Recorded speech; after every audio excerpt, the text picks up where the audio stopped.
Mencionábamos el tema de la construcción. Y la construcción, todos lo sabemos, es una de esas actividades, uno de los rubros más dinamizadores de la economía.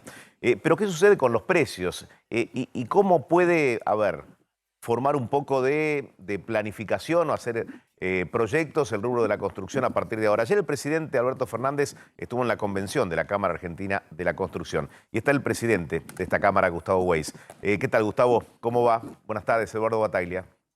¿Qué tal, Eduardo? Buenas tardes, ¿cómo está? Bien, bien, muy bien. Bueno, ¿qué dijo el presidente? Digo, más allá de referirse a otras cuestiones, de los discursos del odio y demás.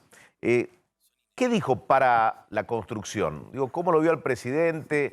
¿Hubo alguna promesa?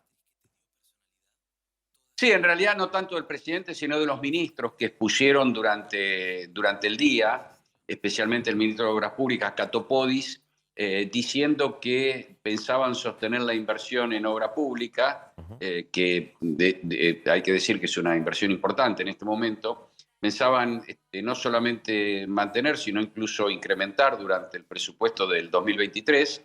Esto por un lado, y por otro lado, respecto a la obra privada, se habló bastante de la ley que salió de incentivos eh, para el sector, vinculado, mal llamada ley del blanqueo, Sí. que creo que da la posibilidad de que muchos inversores entren en edificios de propiedad horizontal en un sector que hoy está, digamos, bastante tranquilo, o como se refleja en el mercado inmobiliario. Ujú.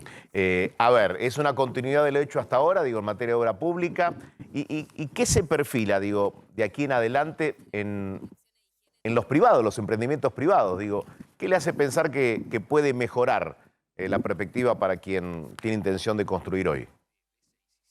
A ver, respecto a los emprendimientos privados hay que señalar dos sectores claramente diferenciados. Construcción y refacción de viviendas unifamiliares es un sector muy demandado. Mm. Hoy está traccionando fuertemente la actividad de las personas que se construyen una vivienda a las personas que la refaccionan de alguna forma, la pintan o cambian la cocina, el Sí. baño, etc. El sector está muy demandado. Si usted tiene la suerte de tener dólares, la brecha lo ayuda Mm. con respecto al costo de la construcción, pero también hay muchos emprendimientos que generan pesos y bueno, es una forma de volcar los pesos a ladrillos que, como todos sabemos, de alguna forma es un dólar, son dólares. Esto por un lado.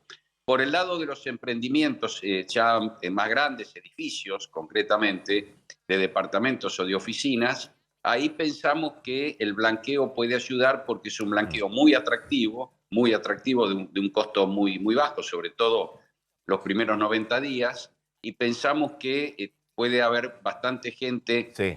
blanqueando dinero y dinamizar de alguna forma el sector de edificios, digamos, finalmente producto terminado, sector inmobiliario, que está hoy muy tranquilo, ¿no? Me permite, Gustavo, porque Claudio preparó unos números que van un poco al fondo, ¿no? De cómo está el sector de la construcción. A ver, Claudio. Claro, que tiene que ver con los aumentos que hubo en los materiales para la construcción, porque mucha gente adoptó a este nicho, a este rubro, a este sector, como una cobertura frente a la incertidumbre, a la suba del dólar paralelo, a ver qué pasaba hacia adelante. Y fíjate, estos son datos oficiales del INDEC.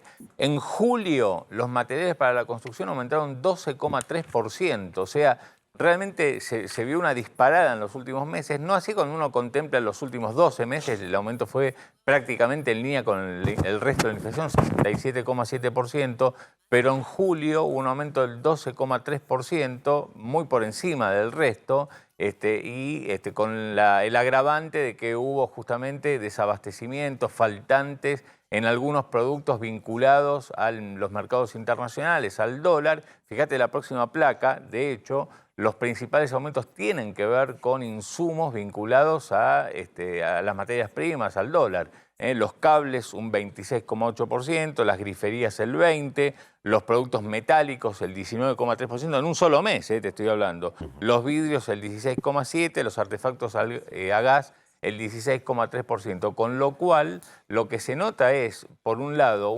frente a la incertidumbre de lo que pueda pasar con el dólar, una verdadera disparada de precios. Estos son datos de julio. La pregunta a Weiss es, ¿qué ocurrió en agosto y qué pasó o qué está pasando en este inicio de septiembre.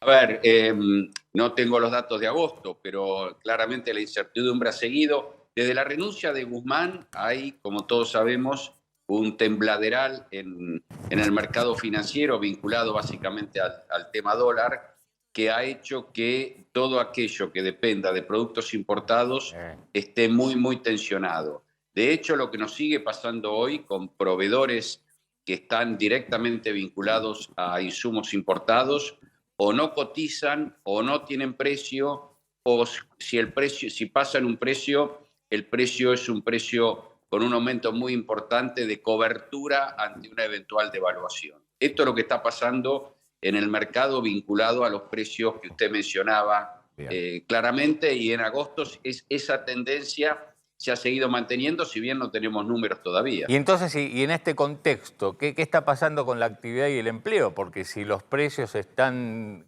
disparados, evidentemente, digamos, aquel que guardó dólares para volcarlos a la construcción le rinden menos, porque el dólar, bueno, en las últimas semanas por lo menos se mantuvo ahí constante, y al que no tenía dólares, bueno, con su bolsillo tampoco llega. ¿Qué está pasando con la actividad y el empleo en el sector? La actividad está muy, muy demandada, sigue estando demandada, seguimos incorporando gente, todos los meses incorporamos empleo en blanco. En junio y julio se batieron récords históricos de consumo de cemento, así que hasta hoy la actividad sigue estando muy demandada. Puede ser, y esto no lo descarto, que si sigue habiendo aumentos muy importantes de todos los insumos y sobre todo los vinculados al dólar y desabastecimiento, empieza a haber algunos problemas en la actividad.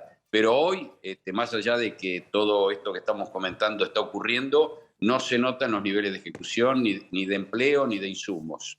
Bien. Weiss, gracias, muy interesante. Un placer, hasta luego. Hasta luego. Ricardo, hay un antes y después de Guzmán. Terrible, ¿qué hizo todo mal Guzmán? Bueno, a ver, me parece que Guzmán no tuvo la capacidad política de digamos, implementar un programa dentro de una coalición de gobierno muy disfuncional. Me parece que digamos, la diferencia entre Guzmán y Massa es justamente lo que decíamos antes. Sí. La capacidad, digamos, primero la percepción del gobierno de que se aproximó tanto al abismo que si no tomaba medidas de fondo, que eran básicamente las que veníamos comentando antes. Chocábamos. Sí, chocábamos o nos desbarrancábamos o era inexorable el colapso. Claramente con Guzmán esa visión todavía no estaba y creo que fue parte de los errores de gobierno y de parte de los aumentos inflacionarios que estamos viendo. Pensemos que a principios del año pasado, un año y medio atrás, la tasa de inflación estaba en torno al 40% al año. Y hoy estamos hablando de 100%. Bueno, la perspectiva de inflación para este año, el presupuesto que no se aprobó era del 33%. Exactamente. Entonces digo, ¿eso qué tiene que ver? Bueno, tiene que ver con las malas decisiones de política que, digamos, que llevan o conllevan decisiones muy complejas para la economía. ¿Te animás a dar una proyección de inflación para el año que viene? No, la verdad que todavía no. Me parece que estamos de vuelta. Esto que comentábamos antes, este viaje de Massa, la necesidad de recomponer reservas, va a hacer que digamos, el escenario sea uno u otro para el año 2023. Claro. De vuelta, hay un dato que me parece que también hay que poner en el seguimiento. Es cómo avanza el proceso de construcción del gasoducto Néstor Kirchner. Porque el año que viene vamos a tener que volver a importar energía y los precios de los futuros del gas para el año que viene son muy superiores a los actuales, teniendo en cuenta que las perspectivas internacionales, en particular de la guerra en Ucrania, no dan ninguna señal de poder. Todo lo bueno que puedas hacer ahora para que el invierno del año que viene no sea duro. Exactamente. Podés tener importaciones a niveles impagables y necesidad de sacarle dólares si no querés tener una crisis energética en el 2023 a otros sectores. Y eso implica obviamente más recesión.